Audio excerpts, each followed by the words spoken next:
My dog exposed my wife's betrayal. My name is Jason Miller. I live in the city of Denver, Colorado, in the United States. I am 38 years old. I work as a maintenance technician in a medical equipment company. I was married to a woman named Carla Rodriguez for 7 years. We have one child who is 5 years old. We lived in a small house in a quiet neighborhood. About 1 year ago, I bought a dog of the German Shepherd breed. I named him Rex. He was a very intelligent dog, learned quickly, and was very attached to me. He followed me everywhere inside the house. At first, my wife liked him, but over time I noticed that she started to get annoyed by him. The events started in a simple way. Every time I came back from work, Rex would run toward me happily. But on some days, I would return and find him tense, barking loudly, and heading straight toward the bedroom. At first, I did not understand the reason. One day, I came home earlier than usual. It was around 2 p.m. I was supposed to be at work, but there was a technical problem in the company and we were allowed to leave early. When I opened the door, I noticed something strange.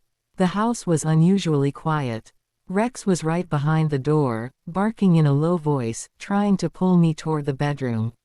My wife came out quickly from the room and said, "Why did you come back early?" Her voice sounded nervous. I entered the room. I did not see anything obvious, but I noticed that the bedroom window was open, even though the weather was cold.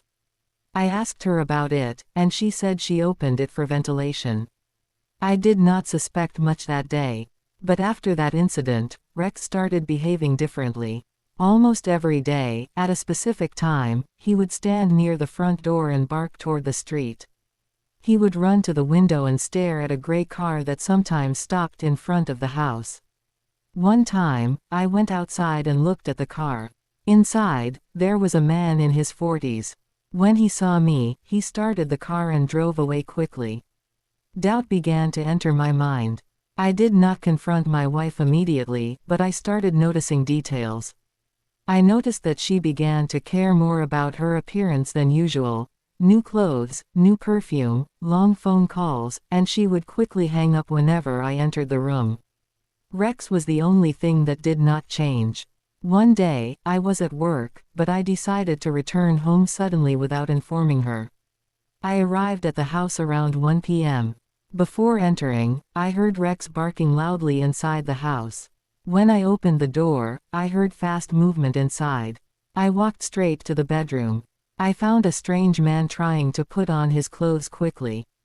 He was the same man I had seen in the gray car. My wife was standing next to him, confused and shocked. At that moment, Rex was standing between me and the man, barking at him aggressively. I did not shout. I did not hit anyone.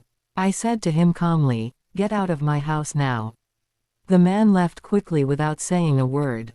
My wife started crying and said it was a moment of weakness, and that the relationship had started only 3 months earlier. I asked her one question: how many times did this man enter my house while I was at work?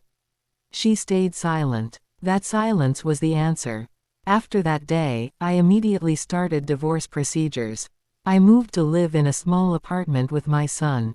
I took Rex with me because he was part of my life, and because he was the only one who tried to warn me from the beginning. 2 months later, another problem appeared. I received a call from the school saying that my son was very sad and kept asking why his mother no longer lived with us. I tried to explain the situation to him in a simple way, without details. But the real shock came after 4 months. I received a court notice. My wife requested full custody of our child and claimed that I was an aggressive person, and that the dog was a danger to the child. This accusation surprised me. During the court session, I presented recordings from the surveillance camera that I had installed after the cheating incident. The recordings showed the man entering the house multiple times while I was at work. The judge reviewed the evidence. Her request was rejected. I was granted shared custody of the child, and the dog remained with me. After the case ended, I returned home on a quiet evening. I sat on the couch, and Rex was next to me. I thought about everything that had happened. I realized that the warning signs were there from the beginning, but I did not pay attention. The only one who was truly loyal to me from the first day was the dog. The ending. Betrayal does not appear suddenly. It begins with small details. Sometimes the one who reveals the truth is not a person, but an animal that sees what we fail to notice.